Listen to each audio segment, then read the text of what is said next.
J'ai la joie de vous présenter une de mes amies. C'est une femme exceptionnelle. Elle est maman de 3 enfants. Elle est épouse, naturellement.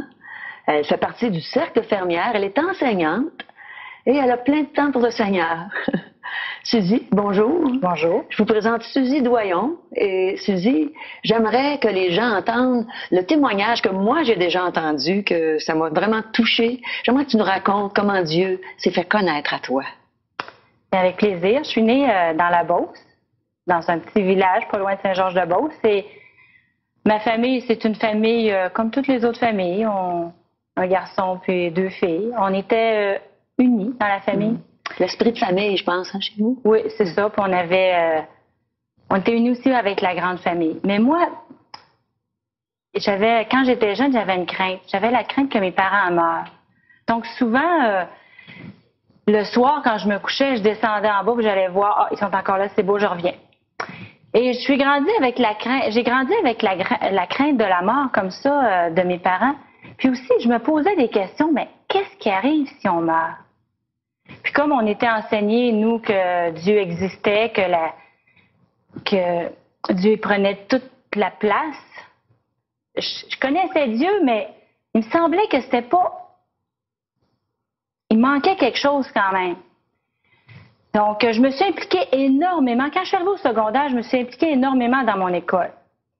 J'étais très, très impliquée au niveau de la pastorale, d'un mouvement qui s'appelle Jeunes du Monde.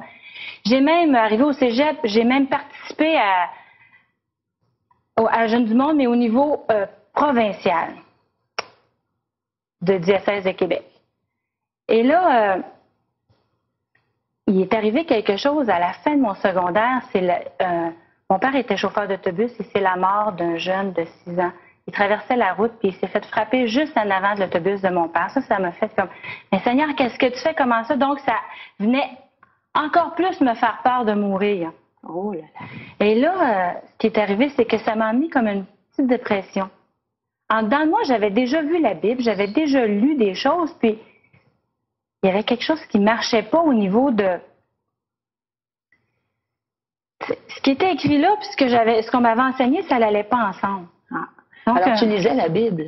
J'ai commencé à lire la Bible à mon secondaire parce que quelqu'un nous l'avait donnée à l'école. Donc, en la lisant, je dis, voyons, ça va pas. Et là, j'avais demandé, je dis, toi, t'es sauvé comment? Tu sais, comment vous faites pour être sauvé dans votre église? Parce qu'elle n'allait pas le même type d'église que moi. Elle dit, nous, on est sauvés par grâce, et vous autres, vous l'êtes par les œuvres. Je dis, quoi? Il y a 2 façons d'être sauvés. Et là, ça m'a posé beaucoup de questions pendant des années. Et un jour, après je suis allée garder chez une de mes cousines, hein, la famille, c'est important. Et là, elle me dit, moi, elle dit, je suis certaine d'être sauvée. Certaine d'être sauvée? Je comprenais pas, là, je la trouvais un petit peu prétentieuse.